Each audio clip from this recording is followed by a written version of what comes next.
وہ عجلت بھرے انداز میں ہاتھ میں نوٹس پکڑے سیڑھیاں اتر رہی تھی جب دوسری طرف سے تیزی سے سیڑھیاں چڑھتے ارقم ملک سے بری طرح ٹکرائی۔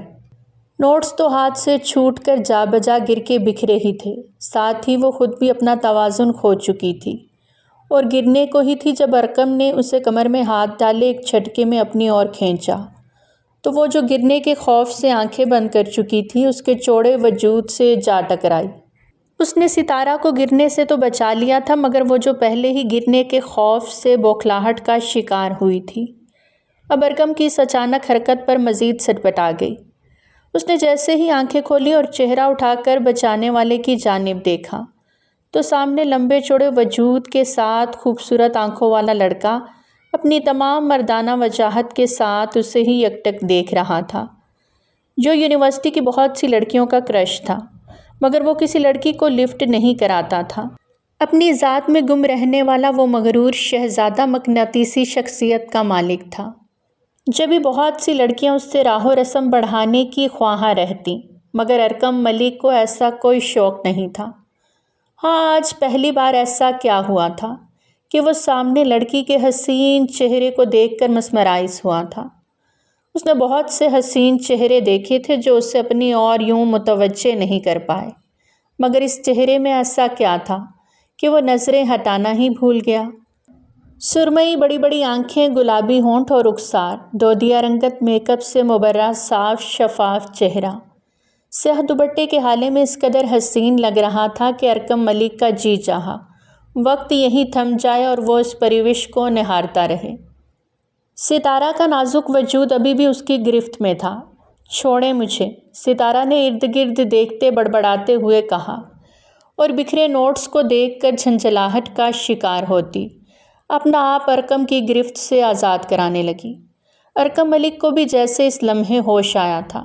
اس نے ستارہ کی کمر پر سے ہاتھ ہٹاتے اسے آزادی بخشی اور بالوں میں انگلیاں چلاتے ہوئے ارد گرد دیکھنے لگا۔ وہاں اس کے دوست موجود نہیں تھے ورنہ تو وہ بھی اس نظارے پر ضرور اس کی خبر لیتے۔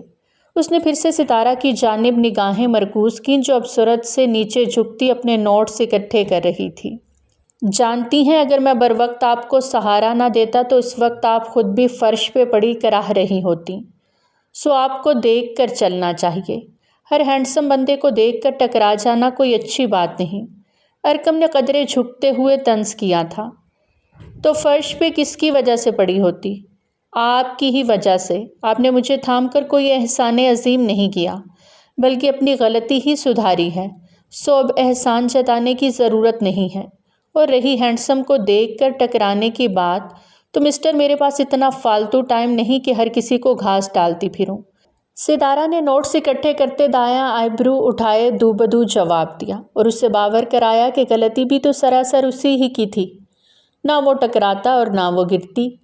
وہ اگلے ہی پل نوٹس تھامے رسٹ واچ پہ نگاہ ڈالے کلاس روم کی جانب لپکی تھی جبکہ ارقم ملک اس کی بات پر ماتھے پر بل ڈالے اسے دور تک جاتے دیکھتا رہا۔ یہ ستارہ کی لاسٹ کلاس تھی۔ کلاس ختم ہوتے ہی وہ اپنی دوست مہوش کے ساتھ کلاس روم سے باہر نکل رہی تھی جو اس سے لیٹ ہونے کی وجہ دریافت کر رہی تھی اور اب وہ اس سے ارقم ملک سے ٹکرانے کی داستان سنانے لگی جس پر مہوش بڑی بڑی آنکھیں کیے اسے دیکھنے لگی۔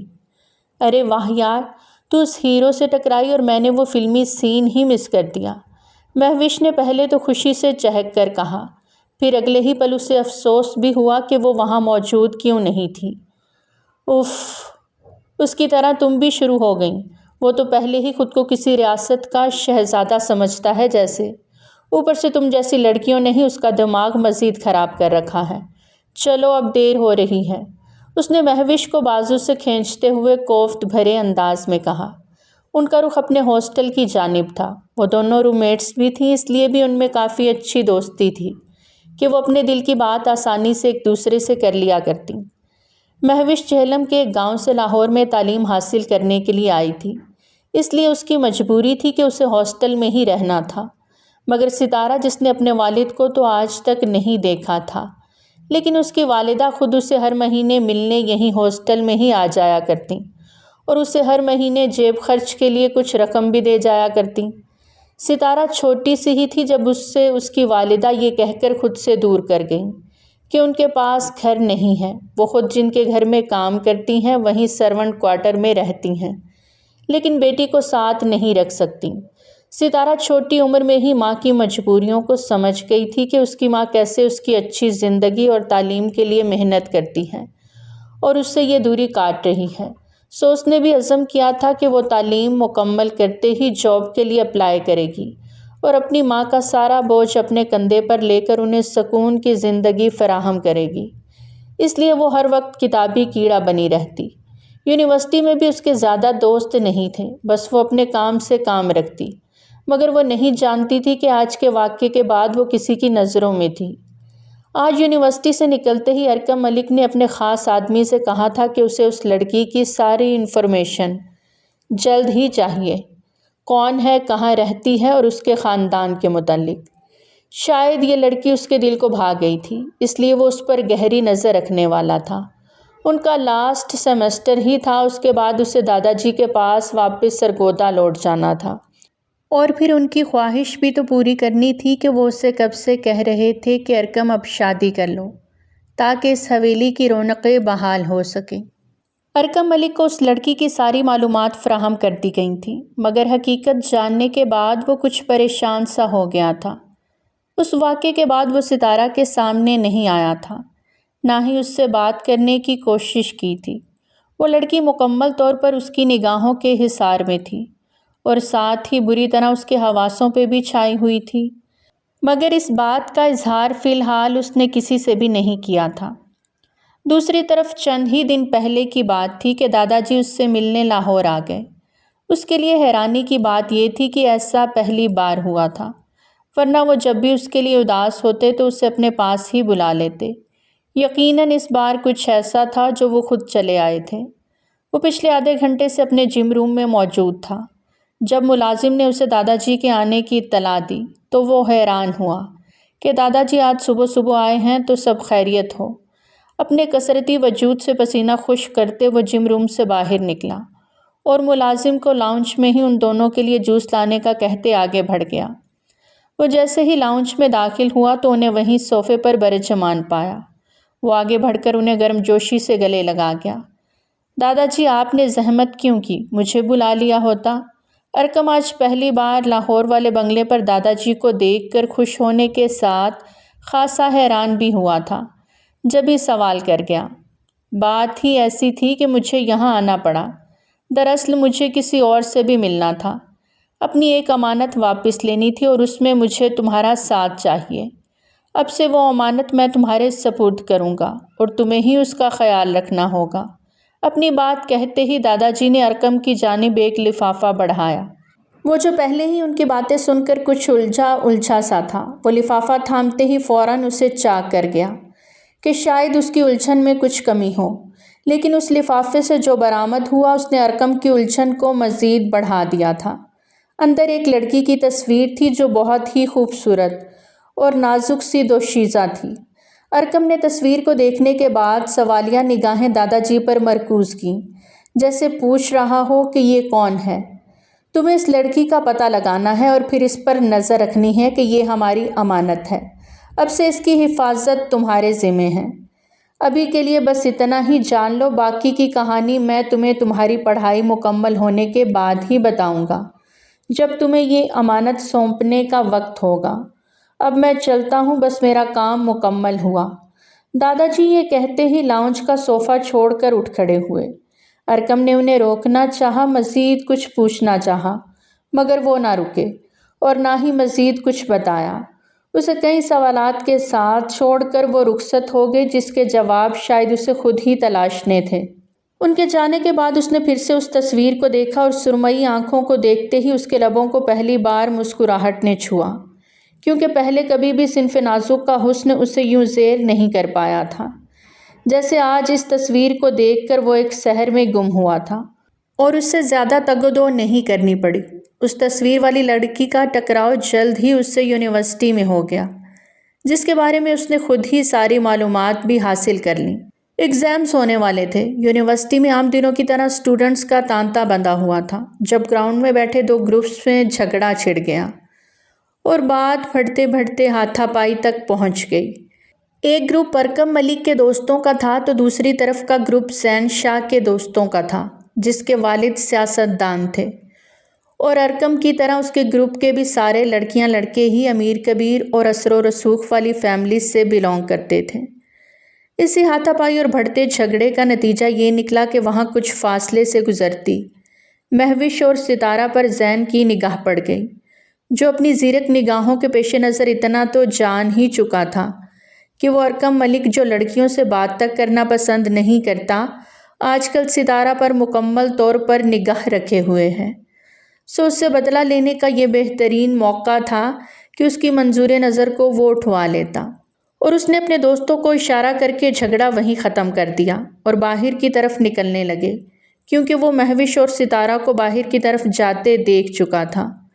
ارکم کا گروپ بھی حیران تھا کہ وہ لوگ اتنی آسانی سے پیچھے کیسے ہٹ گئے، مگر اس کے دوستوں کو اس بات کی خبر نہ ہو سکی۔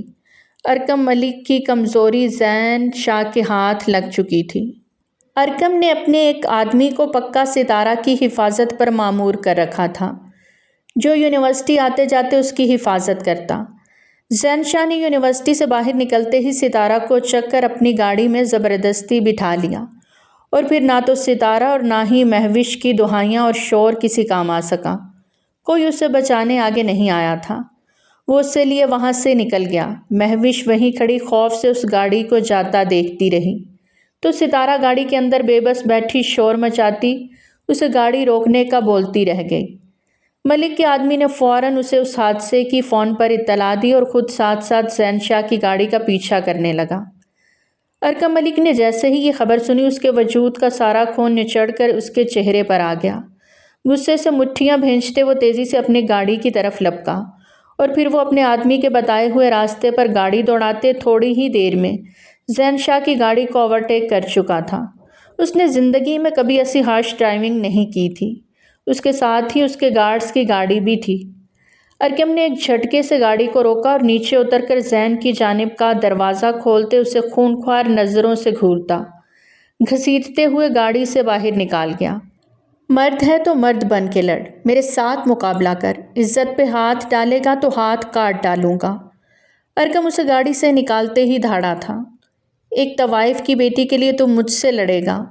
زین شاہ کی بات پہ ارکم کا دماغ گھوم گیا، اور پھر ارکم نے غصے سے اسے کالر سے دبوچے گاڑی کے ساتھ پٹخا اور ایک زوردار گھونسا اس کے منہ پر دے مارا کہ اس کے ناک سے خون بہنے لگا، اور پھر وہ جنونی انداز میں اس پر ٹوٹ پڑا کہ یہ ساری صورتحال دیکھتے پچھلی سیٹ پر بیٹھے زین کے دوست سرعت سے گاڑی سے نکلے اور زین کو ارکم سے چھڑواتے اس سے معافی مانگنے لگے، ورنہ تو وہ آج اسے جان سے ہی مار ڈالتا۔ ستارہ بھی شیشے کے پار یہ منظر دیکھتی خوف سے لبوں پہ ہاتھ رکھ گئی۔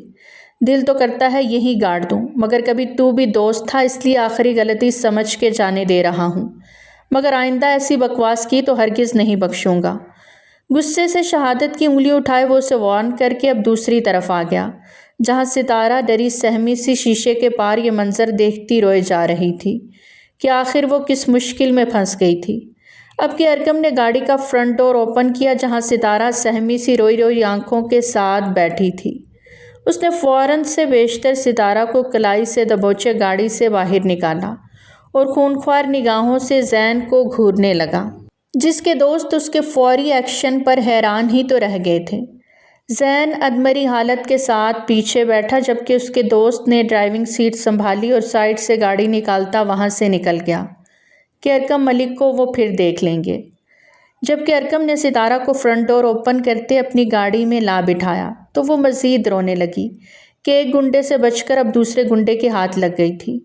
مجھے یہیں اتار دے، میں خود چلی جاؤں گی، اس نے ارکم کے ڈرائیونگ سیٹ سنبھالتے ہی احتجاجاً کہا تھا۔ چپ چاپ بیٹھی رہو، ارکم نے تیز آواز میں کہا تو وہ سوں سوں کرتی انگلیاں مسلتے پھر سے رونے میں مصروف ہو گئی۔ اب یہ رونا دھونا بند کرو گی یا کان کے نیچے ایک دوں؟ ارکم نے ضد ہوتے گاڑی روکی اور اس سے غصیلے لہجے میں پوچھا۔ آپ ہوتے کون ہیں مجھ سے یوں زبردستی اپنی گاڑی میں بٹھانے والے؟ اتارے، مجھے نہیں جانا آپ کے ساتھ، میں آٹو لے لوں گی، وہ بھی ارکم کے انداز پہ بھڑکتے ہوئے جواب دے گئی۔ بتاؤں کون ہوں میں؟ ارکم نے اس کی آنکھوں میں آنکھیں ڈالے کہا تو وہ سوالیہ نگاہوں سے اسے دیکھنے لگی۔ تمہارا فیوچر ہسبینڈ، اور اپنی عزت کی حفاظت ہر مرد پہ فرض ہوتی ہے۔ پھر ارکم نے اپنی اگلی بات سے اس کے سر پہ تو جیسے بم ہی پھوڑا تھا، تو وہ حیرت سے آنکھیں پھیلائے اسے دیکھنے لگی۔ یہ کیا بکواس ہے؟ میں ایسی ویسی لڑکی نہیں ہوں جس سے آپ جو بھی بکواس کرتے رہیں گے وہ چپ چاپ سنتی رہے گی۔ گاڑی روکیں فوراً۔ اب کہ وہ سخت لہجے میں بولی تو ارکم نے گاڑی کی سپیڈ مزید بڑھا دی اور اس کی ایک نہ سنی۔ وہ اسے اپنے بنگلے پر لے آیا تھا۔ گاڑی پورچ میں رکتے ہی اس کے لاکھ احتجاج کے باوجود اسے زبردستی کلائی سے دبوچے۔ گاڑی سے اتار کر تقریباً گھسیٹتے ہوئے اسے اندر لے گیا۔ ایک کمرے میں لے جاتے ہی اس کی کلائی آزاد کی تو وہ پھر سے اس پر چلا اٹھی۔ انتہائی گھٹیا انسان ہو تم، سمجھتے ہو کہ ہر لڑکی تمہاری جاگیر ہے، تو ایسا نہیں۔ میں کوئی بکاؤ کا مال نہیں ہوں کہ تم… ابھی ستارہ اتنا ہی بولی تھی کہ ارکم اس کی بات کاٹتے ہوئے دھاڑا۔ اپنی ماں کی زبان مت بولو، جانتی بھی ہو وہ کون تھی؟ وہ بات کے آخر میں ضبط کیے جانے کیسے لب بھینچ گیا تھا۔ میری جاگیر نہیں ہو، تو بننے میں زیادہ وقت نہیں لگے گا۔ اگر بہت شوق ہو رہا ہے تو کل کی بجائے آج اور ابھی ہی پورا کر دیتا ہوں، تاکہ تمہاری یہ زبان قابو میں رہ سکے۔ ارکم کے یہ الفاظ ادا کرنے کی دیر تھی کہ ستارہ پھٹی پھٹی آنکھوں سے اسے دیکھتے ہوئے آگے بڑھی اور ایک زوردار تھپڑ اس کے گال پر رسید کر گئی۔ شاید کہ اب وقت آ گیا ہے کہ تم پر حقیقت کو آشکار کر دیا جائے۔ صبر کرو ستارہ ملک، بس کچھ دیر اور۔ وہ غصہ ضبط کیے مٹھیاں بھینچتا اس کے روم کا دروازہ لاکڈ کرتا وہاں سے جا چکا تھا۔ وہ دروازہ پیٹتی روتے روتے دروازے کے ساتھ ہی بیٹھتی چلی گئی۔ سنوبر، آخر تم کب تک ستارہ سے یہ بات چھپاؤ گی؟ جانتی ہو سندری بائی نے کس شرط پہ تمہیں اس کی پڑھائی کی اجازت دی تھی؟ کہ وہ جیسے ہی 20 سال کی ہوگی تم اسے کوٹھے کی زینت بناؤ گی، اور تم نے بھی جانے کیا سوچ کر حامی بھر لی تھی۔ میں تو آج تک یہی بات سمجھ نہ پائی۔ مہتاب بائی نے منہ میں پان رکھتے ہوئے سنوبر کی جانب دیکھتے ہوئے پوچھا۔ جانتی ہو بائی، میں نہیں چاہتی تھی کہ میری بیٹی کی پرورش ایسی جگہ پر ہو جہاں رات کی تاریکی میں گھنگروؤں کی چھنکار میں کئی دیوانے ہوش گنوا بیٹھتے ہیں، تو وہیں دوسری طرف جسم فروشی کا دھندا بھی شروع ہو جاتا ہے۔ میری تو ساری عمر اس غلاظت میں گزر گئی، لیکن میں نہیں چاہتی تھی کہ آفتاب ملک کی بیٹی اس جگہ پروان چڑھے، اسی لیے اسے اس جگہ سے دور رکھا۔ اور رہا آپ کا دوسرا سوال، تو اس وقت مجھے اور کچھ نہیں سوجا۔ یہی مناسب لگا کہ اس کی زندگی کے 19 سال تو کم از کم سکون سے گزریں گے۔ سنوبر نے ٹھنڈی آہ بھری۔ لیکن اب آگے کیا کرے گی؟ کیا فائدہ اتنا بچا بچا کے بھی رکھنے کا، جب اسے پیش ہی کرنا تھا تو؟ مہتاب نے افسوس سے سر چھٹکتے ہوئے اسے دیکھا۔ میں ایسا کبھی نہیں ہونے دوں گی۔ خود کو تو قربان کر دیا، اپنی ساری زندگی اس کوٹھے کو دے دی، لیکن اب اپنی بیٹی کی زندگی برباد نہیں کروں گی۔ سنوبر نے نم آنکھوں کے ساتھ پرعزم لہجے میں کہا۔ مگر کرے گی بھی تو کیا؟ یہی تو کب سے پوچھ رہی ہوں۔ مہتاب نے اسے پھر سے کریدا۔ ابھی نہیں مہتاب بائی، وقت سے پہلے اس بات کو کسی پر نہیں کھولوں گی، کیونکہ دیواروں کے بھی کان ہوتے ہیں۔ وقت آنے پر سب کو پتہ چل جائے گا کہ سنوبر بائی کیا کر سکتی ہے۔ سنوبر نے پرسوچ انداز میں کہا تو مہتاب بائی اس کی یوں رازداری پر برا سا منہ بنا کر رہ گئی۔ سنوبر بائی ایک کوٹھے پر رہنے والی عورت تھی جس کی ماں نے اپنی زندگی تو اس غلاظت بھری جگہ پر گزاری ہی تھی، پھر بیٹی جوان ہوئی تو اسے بھی اس کوٹھے کی زینت بنا دیا۔ وہ ایک گائکا تھی جو اپنی سریلی آواز کے جوہر دکھا کر بہت سے دلوں پر راج کرنے لگی۔ آواز کے ساتھ ساتھ اسے خدا نے بے پناہ حسن سے بھی نوازا تھا، جس بنا پر وہاں آئے بہت سے لوگ خواہاں رہتے کہ وہ اپنی زندگی کی ایک حسین شام ان کے نام کر دے، لیکن اس نے ایسا نہیں ہونے دیا۔ خود کو ایک گائکا کی ہی حد تک محدود رکھا، مگر یہ تب تک ہی ممکن ہو سکا جب تک آفتاب ملک نے اس کے کوٹھے پر قدم نہیں رکھے تھے۔ ایک شام جب بدنامی کا یہ بازار خوب سجا ہوا تھا اور رونقیں اپنے عروج پر تھیں، آفتاب ملک بھی اس گائکا کی آواز کی شہرت سن کر اس کوٹھے پر چلے آئے۔ سفید شلوار قمیض سوٹ پہنے، اوپر سیاہ گرم شال کندھوں کے گرد پھیلائے، وہ بڑی شان سے اپنے سیکیورٹی گارڈز کے ہمراہ چلتے ہوئے اس کوٹھے میں داخل ہوئے۔ سندری بائی تو پہلی ہی نظر میں دیکھ کر پہچان گئی تھی کہ کوئی بڑا ہی امیر زادہ ہے۔ اب اس کا ارادہ تھا کہ وہ اسی کے کوٹھے کا پکا گاہک بن جائے۔ اس کے لیے اس نے سنوبر سے بات کی۔ تجھے کسی بھی طرح کر کے اس امیرزادے کو خوش کرنا ہے کہ وہ ہمارا روز کا گاہک بن جائے۔ سندری بائی نے کمینی سی مسکراہٹ لبوں پر سجائے ہوئے کہا، ہم کیا کر سکتے ہیں؟ جو گانا آپ کہیں گی ہم گائیں گے، لیکن اس سے زیادہ کی امید ہم سے مت رکھیے گا۔ سنوبر نے ہر بار کی طرح بڑے غرور سے ٹکا سا جواب دیا، تجھے اب تک اس لیے مفت کی روٹیاں نہیں کھلاتی رہی کہ تو آج مجھے جواب دے۔ اگر اس نے گانے سے زیادہ کی فرمائش کی تو آج تجھے وہ سب بھی کرنا ہوگا۔ سمجھ رہی ہے نا میں کیا کہہ رہی ہوں؟ بہت بڑی آسامی ہاتھ لگی ہے، ایسے کیسے جانے دوں؟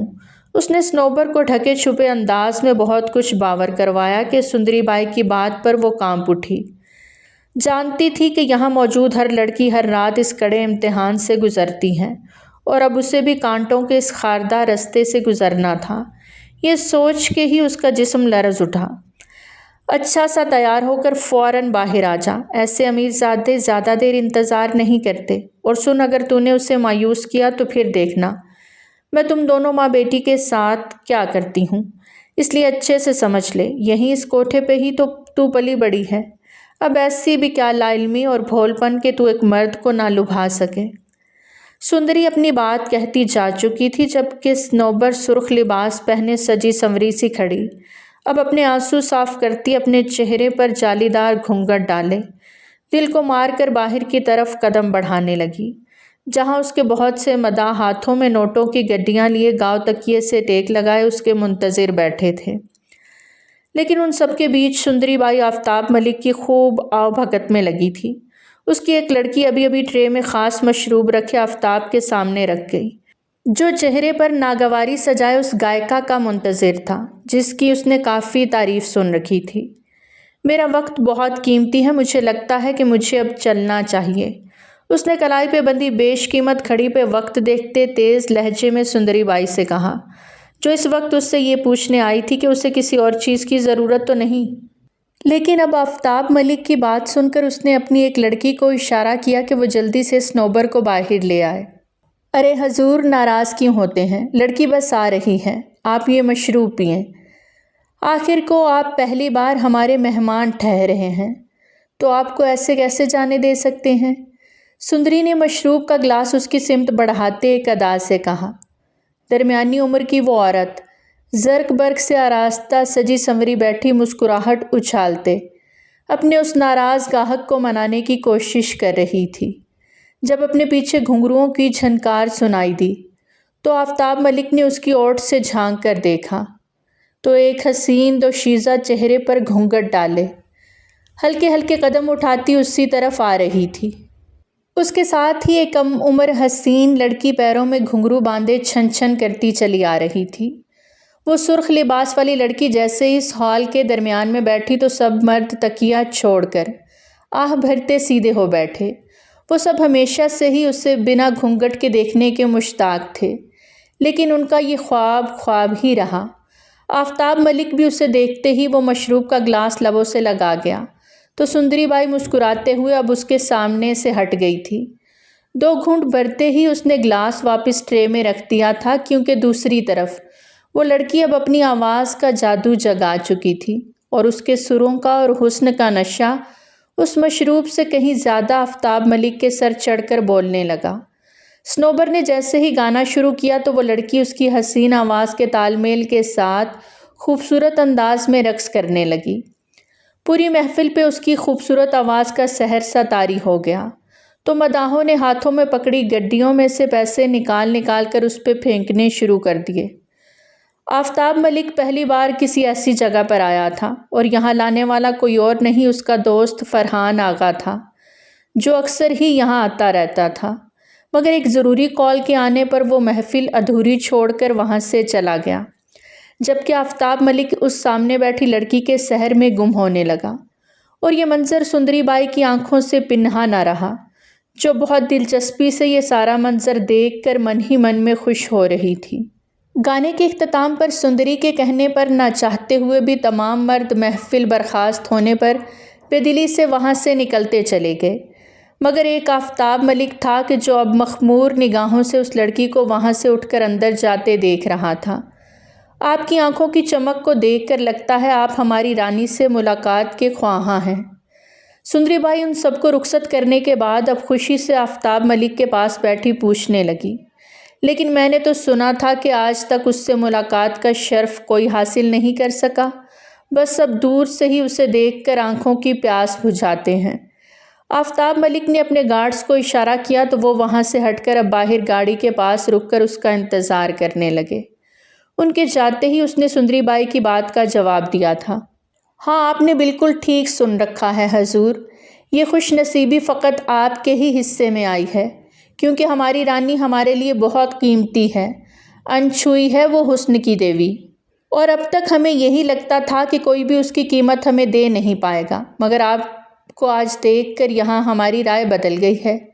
ہمیں لگتا ہے آپ ہمیں اس کی اچھی قیمت دے سکتے ہیں، اس لیے آپ کو اسے دیکھنے کی، نظروں کی پیاس بجھانے کی پوری اجازت ہے۔ سندری بائی نے کمینی سی مسکراہٹ چہرے پر سجائے ہوئے کہا تو آفتاب ملک تو جیسے اس کی بات پر اپنی دھن دولت لٹانے کو تیار، اس لڑکی کے دیدار کا خواہش مند ہوا۔ ملک نے اسی وقت اپنے خاص آدمی کو بلوایا جو گاڑی کے پاس ہی کھڑا تھا۔ وہ آتے ہوئے گاڑی سے چیک بک بھی لے آیا۔ آفتاب نے سندری بائی کی منہ مانگی قیمت چیک پر درج کی اور پھر چیک اسے تھما دیا تو وہ خوشی اور بے یقینی کی ملی جلی کیفیت کے ساتھ کاغذ کے اس ٹکڑے کو دیکھتی رہی، اور پھر سندری بائی کے ایک اشارے پر ملک کو ایک لڑکی اس کمرے میں لے آئی جہاں صنوبر سنگل بیڈ کے ایک کونے پر کھڑی سندری بائی کی آج کی باتوں کے متعلق ہی سوچ رہی تھی۔ وہ تو یہ سوچ رہی تھی کہ اس کی جان خلاصی ہو گئی، مگر اپنے پیچھے آہٹ محسوس کرتے اس نے جیسے ہی مڑ کے دیکھا تو ایک وجیح سا مرد مخمور آنکھوں سے اسے دیکھتا کمرے میں داخل ہو رہا تھا۔ اسے کمرے میں چھوڑ کر وہ لڑکی دونوں دروازوں کے پٹ اچھے سے بند کر گئی۔ کہنے کو تو یہاں یہ عام سی بات تھی، ہر رات ان تاریک گلیوں میں یہی کچھ ہوا کرتا تھا، لیکن صنوبر کی زندگی میں ایسا پہلی بار ہو رہا تھا کہ ایک مرد اس کے کمرے تک رسائی حاصل کر پایا تھا۔ وہ اسے اپنی طرف آتا دیکھ گھبرا کر بیڈ چھوڑ کر اٹھ کھڑی ہوئی، اب کہ اس کے چہرے پر نقاب نہیں تھا بلکہ دوپٹہ تو بیڈ پر پڑا تھا، لیکن صنوبر کو کسی بات کا ہوش ہی کہاں تھا۔ وہ تو بس اس مرد کی آنکھوں میں دیکھ رہی تھی جہاں اس وقت کئی جذبے پنپ رہے تھے۔ اس کے بڑھتے قدموں کی دھاپ کو دل پہ پڑتے خوف سے لرز کے پیچھے ہٹتی وہ دیوار سے جا لگی، جبکہ آفتاب ملک اپنے سامنے اس قدر حسن کو دیکھ جیسے مبہوت سا رہ گیا۔ اب اسے پتہ چلا تھا کہ سندری بائی نے آخر اس کی اس قدر بھاری قیمت کیوں وصول کی تھی۔ وہ تھی ہی حسن کا اعلیٰ شاہکار، چھوئی موئی سی خوبصورت سی نازک سی پری، جسے ہاتھ لگانے پر گمان ہو کہ کہیں میلی نہ ہو جائے۔ وہ تو پہلی نظر میں ہی اس پر دل سے مر مٹا تھا اور اب اسے اپنانے کو دل سے بے قرار ہوئے جا رہا تھا۔ دیکھیے پلیز آپ یہاں سے جائیں، قریب مت آئیے گا۔ آخر کو صنوبر نے اس کے قریب آنے پر ڈرتے ڈرتے لب وا کیے۔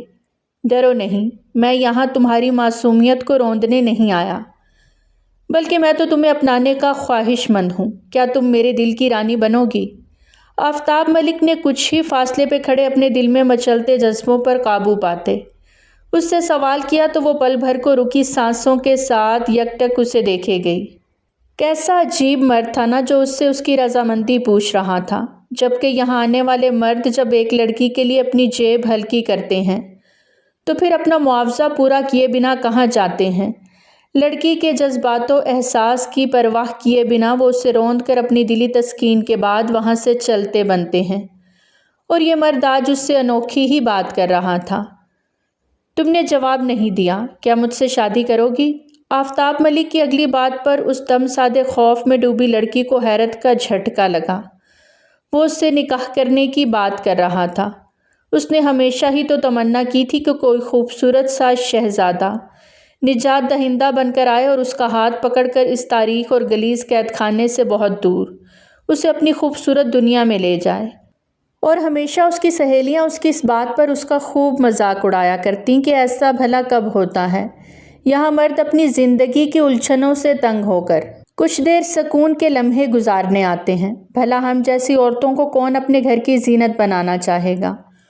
اور وہ دل پہ بوجھ لیے ہمیشہ خاموش ہو جاتی اور دل ہی دل میں دعا کرتی کہ اس کے ساتھ ایسا کچھ نہ ہو جیسا یہاں موجود اکثر عورتوں کے ساتھ ہوتا تھا۔ ان میں اس کی اپنی ماں بھی تو شامل تھی۔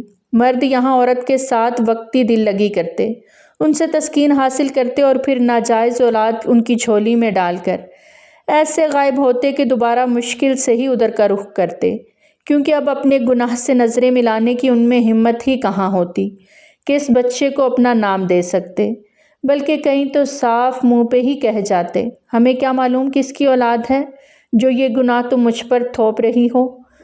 اس وقت اس عورت کے دل پر کیا گزرتی ہوگی وہ سفاک مرد کیا جانے۔ سنوبر کو بھی لگ رہا تھا جیسے وہ ایک خواب دیکھ رہی ہو۔ اتنا حسین مرد بھلا کیسے اس کوٹھے پر رہنے والی لڑکی سے شادی کی بات کر سکتا تھا؟ اس نے اس سحر کو توڑتے ہوئے ایک قدم مزید آگے بڑھایا اور اس شخص کے گال کو اپنے ملائم ہاتھ سے چھوتے ہوئے یقین کرنا چاہا کہ یہ کوئی خواب ہے یا حقیقت، اور پھر وہ کرنٹ کھاتے 2 قدم پیچھے ہٹی، کیونکہ یہ خواب نہیں بلکہ حقیقت تھی۔ وہ لمبا چوڑا مرد اپنی تمام تر مردانہ وجاہت کے ساتھ اس کے روبرو کھڑا پرشوق نگاہوں سے اس سے ہی دیکھ رہا تھا۔ سنوبر اپنی حرکت پر خفت زدہ سی ہوتی نظروں کو جھکا گئی، جبکہ اپنے لمس سے وہ اس مرد کے بے چین جذبوں کو ہوا دے گئی تھی۔ کوئی خواب نہیں، حقیقت ہوں، اور حقیقت میں ہی تمہیں اپنانے کی بات کر رہا ہوں۔ کیوں یقین نہیں آ رہا کیا میری بات پر؟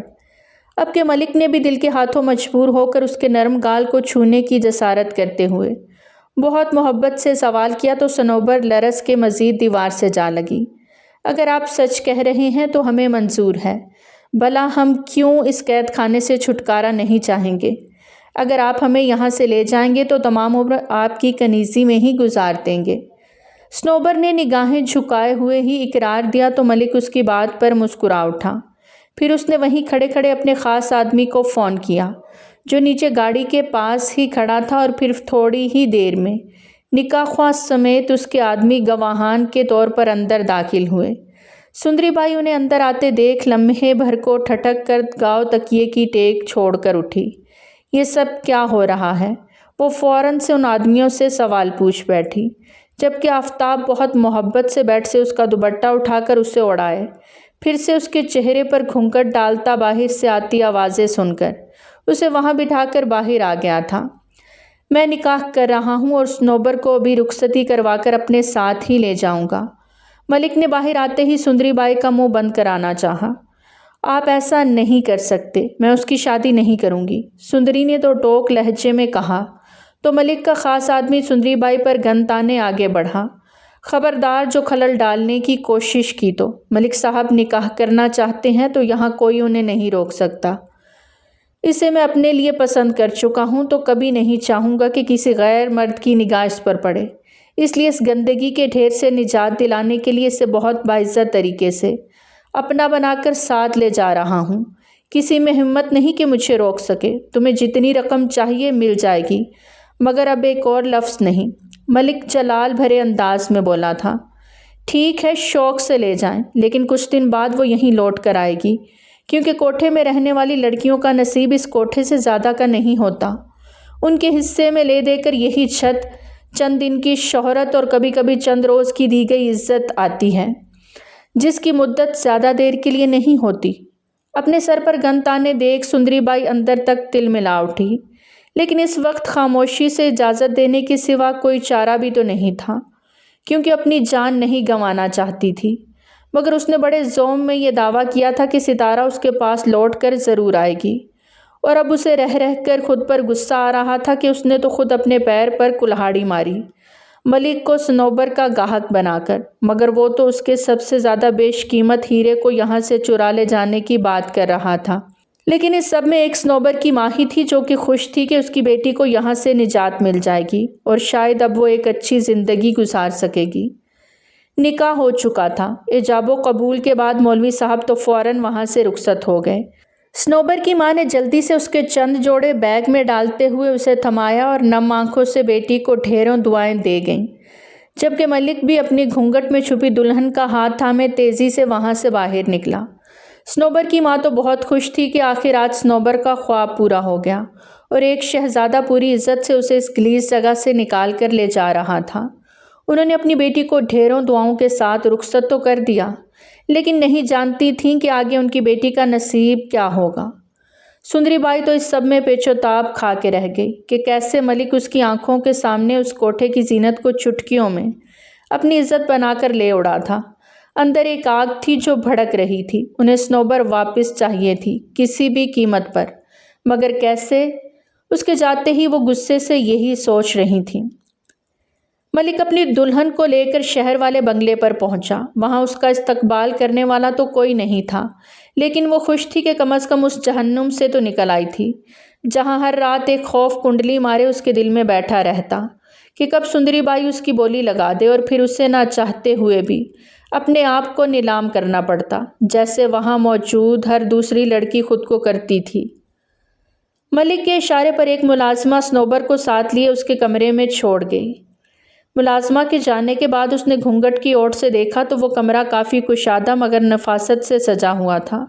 وہ کمرے کا جائزہ لینے کے بعد بیٹھ کے ایک کونے پر ہی ٹک گئی اور انگلیاں مسلتے ہوئے اپنے شہزادے کے متعلق سوچنے لگی، جس نے پلک جھپکتے ہی اس کے خواب کو حقیقت کا پیرہن پہنا دیا تھا۔ وہ انہی سوچوں میں غرق تھی جب دروازے کے کھلنے کی آواز نے اسے متوجہ کیا۔ اس نے جالی دار گھونگھٹ سے ہی نظریں اٹھائیں تو سامنے سے آفتاب ملک دھیرے دھیرے قدم اٹھاتے ہوئے اسی کی جانب آ رہا تھا۔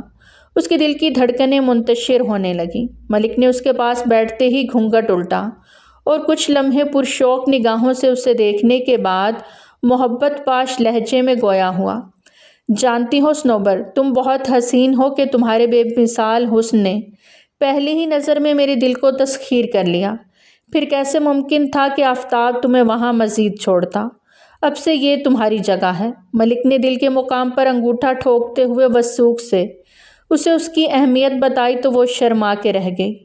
آپ میرے محسن ہیں، جس نے مجھے اس بری جگہ سے رہائی دلائی۔ یقیناً آپ بھی میرے لیے قابل عزت اور محبت ہیں۔ میں آپ کو کبھی کھونا نہیں چاہوں گی۔ آپ مجھے دوبارہ وہاں تو نہیں چھوڑیں گے نا؟ صنوبر نے نگاہیں اٹھا کر ملک کے چہرے کو دیکھتے ہوئے سوال کیا۔ اس سوال کے ساتھ ہی اس کی آنکھوں میں ڈھیروں خوف بھی تھا۔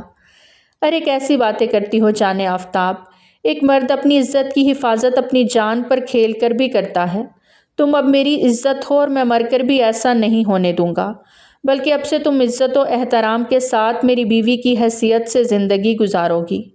ہاں میں جانتا ہوں کہ شادی کے اس خاص دن کو لے کر ہر عورت کے کچھ ارمان ہوتے ہیں، سو تمہارے بھی ہوں گے۔ میں نے جلدی میں تم سے نکاح کر لیا اور 4 لوگوں کی موجودگی میں تمہیں رخصت کرا کر لے آیا۔ نہ بارات لا سکا اور نہ ہی تمہارے استقبال میں یہاں کوئی تھا، نہ کمرہ سجایا گیا اور نہ ہی تمہارے لیے کوئی گفٹ خرید سکا، لیکن جہاں تک ممکن ہو سکا تمہارے ارمان ضرور پورے کروں گا۔